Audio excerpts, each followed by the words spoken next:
Now imagine tomorrow morning when you're going to work, there is somebody waiting outside your door on your street to insult you, to be mean to you just for going to work. Would you still go? Would you still go to work? She did every single day. And it is because of her that your life and mine looks so different today. Every classroom in India where girls are learning is the result of her decision. This is the story of the woman who believed that girls deserve education even before anybody else did. This is the story of Savitribai Phule.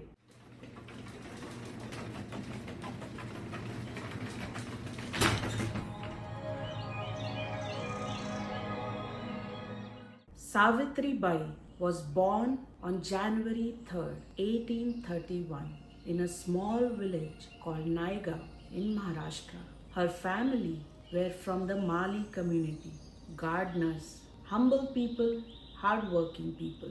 But in 1831 India, your caste did not just describe your job, it described your worth. It described what doors were open to you and which ones were permanently slammed shut for you with no hope. For a girl like Savitribai, who was born as a girl in a village and in a lower community, the doors to education were not only closed, but they did not even exist. She grew up illiterate like any other woman around her. That was just normal back then. At the tender age of nine, a child who probably still played with dolls was married. 9-year-old, already called a wife. When Savitribai got married, she was not able to write. She was not even able to read her own name. But lucky for her, fate and her husband had some other plans. Her husband, Jyotirao Phule, believed in a radical idea. He believed that education belonged to everyone, not only to the upper caste or not only to the men, but everyone. Jyotirao saw a spark in this young girl he had married, a hunger for knowledge. While the world outside was full of judgment, their modest home became their sanctuary. Day after day, with endless patience, he sat beside her and started teaching her. When Jyotirao placed a book in her hands for the first time, she held it carefully and almost afraid to breathe on it. Meaningless scratches on paper started forming words. Words started forming thoughts, and new thoughts started forming questions. Have you ever felt that shift when somebody said that you can't do something because you're a girl, but then you question it and you realize you can do it? Well, that is not just learning, it's awakening. And once Savitribai was awakened, she was able to see the injustice happening around her. Savitribai saw that girls were not allowed to get education. No books, no classrooms, no future beyond early marriage and lifelong silence. And looking at this, she made a decision. She would teach them. Now feel that. In 1848, a young woman, barely an adult herself, teaching girls. It was not normal. It was not accepted. It was not safe. But it was necessary. So she decided to do it. And so, on a quiet morning in Pune, at a place called Bhidewada, Savitribai Phule and her husband Jyotirao opened the first school for girls in India's history. She was just 17 when she started teaching, but society was not ready for it. At first, people laughed at her. They said, She thinks she knows better. Then they warned her. She is dishonoring tradition. She has forgotten her place. Then they even attacked her character. They said, your husband has lost control over you. Have you ever felt that constant, suffocating pressure of disapproval? It's not loud, it's not dramatic, but it is constant. The constant saying that you are wrong. This is not your place because you are a woman. This is not what you're supposed to do because you are a girl. Have you felt that? She felt that too. But still, she decided to keep going with grace. The whispers turned into crowds. Men gathered on the street corners. Their voices grew sharper. Their judgments grew louder. They stood in groups, watching her every step, trying to stare her down. But she did not stop. She continued walking. When even words failed, they tried to shame her physically. They threw mud. They threw cow dung. They laughed at her. They laughed the cruel laugh just to make her feel smaller.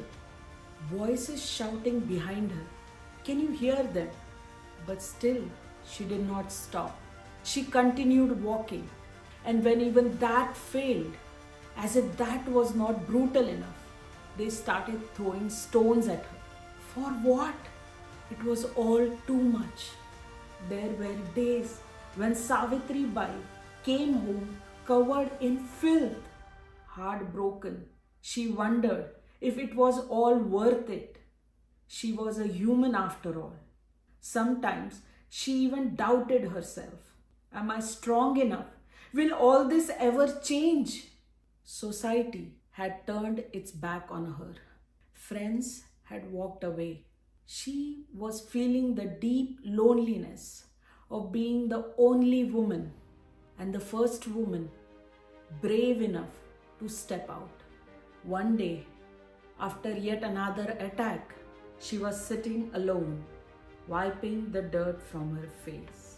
She looked at the girls waiting inside the school, eager, hungry to learn, and in that moment, something shifted.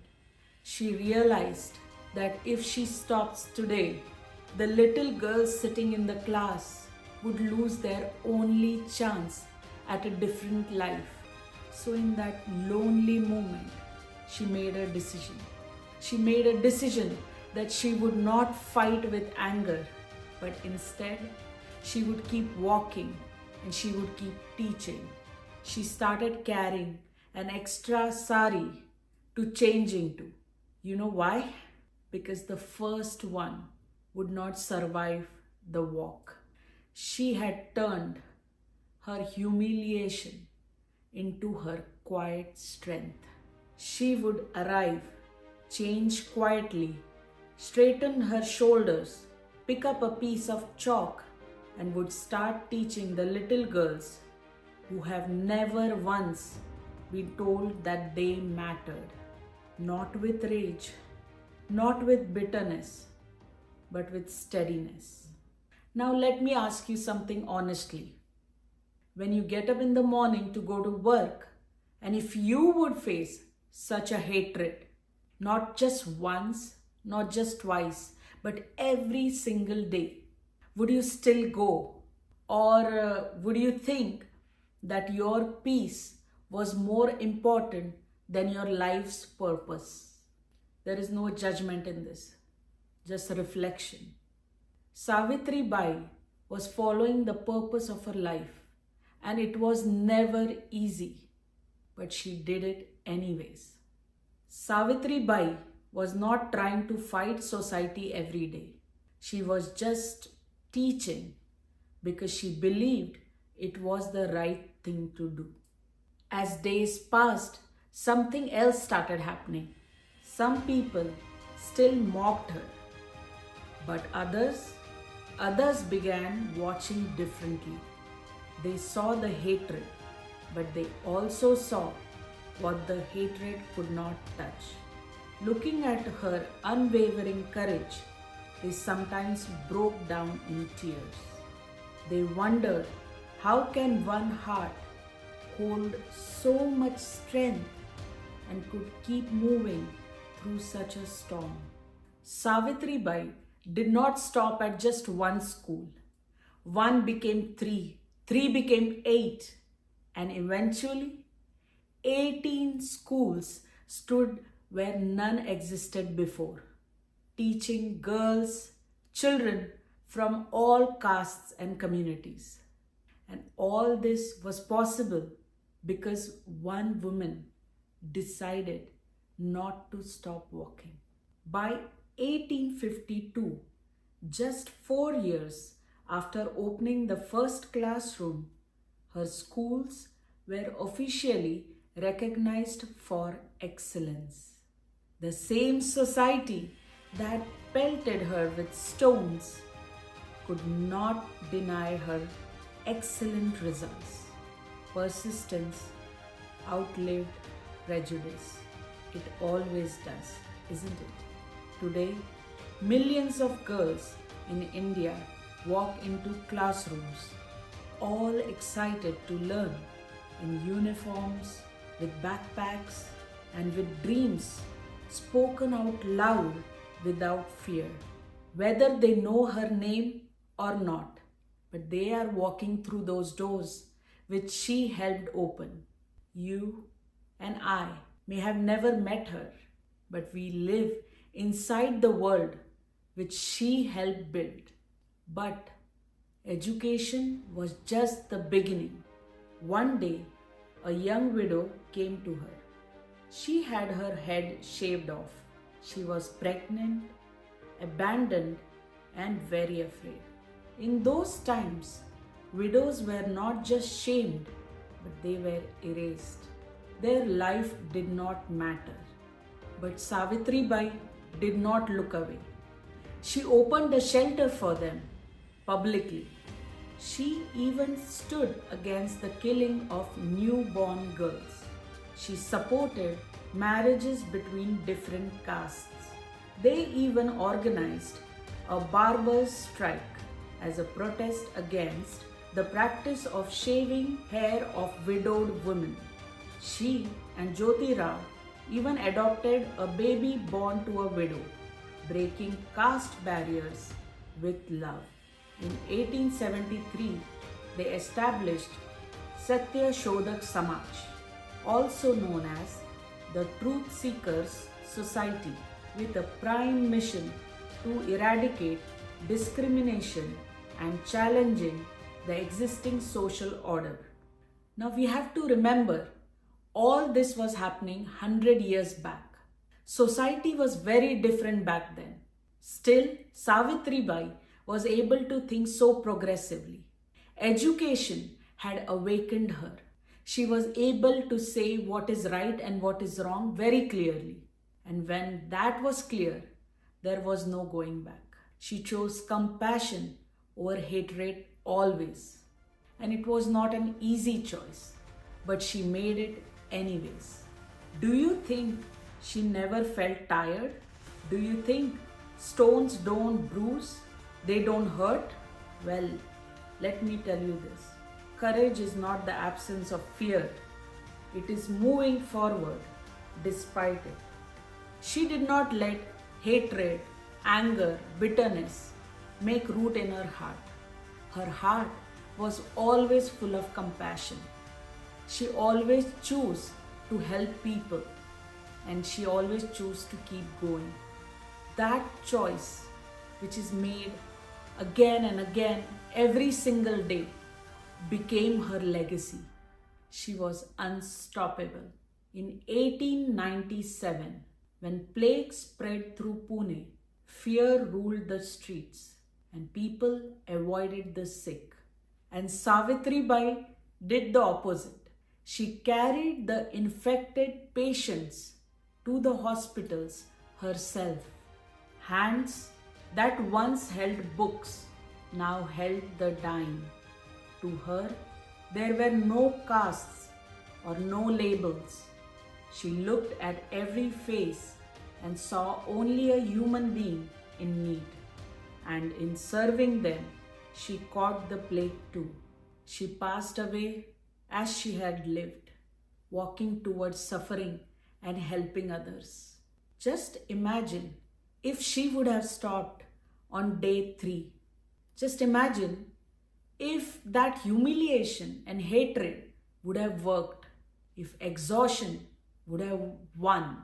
How many lives would have been different? Maybe yours, maybe mine too. It took one woman, one decision to change it all. And a door that had been sealed for centuries began to open. Not because society was ready, but because she refused to step back. Savitribai was a poet too, and she once wrote something that translates roughly to this: go, get education, be self-reliant, be industrious, work, gather wisdom and riches. She wrote those lines for the girls of that time, but I think it is applicable to us too, isn't it? So let me ask you this gently. What is that one decision in your life that looks small right now? Because Savitribai's decision felt small too. One school, one classroom, one piece of chalk. And look what happened. You don't have to change the world today. You just have to keep walking on your path. Even when it gets hard, even when people are watching you to put you down, you just have to keep going. If this story moved you, if Savitribai's persistence and conviction has touched you, share this story with somebody who needs to hear it today. May it be your daughter, your mother, your sister, your friend. Share it with the one woman who needs to hear it. Someone who is standing at a door, wondering if she is allowed to walk through. Show her that Savitribai walked through worse. That one small light of knowledge changed the world. Let's keep that light burning. Drop a comment below. One message of kindness and strength. No negativity, no judgments. If you also want to know more about Savitribai Phule, I will put down some links of the books. Those are interesting to read. Now be strong, and you are part of this tribe. Thank you so much for being here, and see you in the next one.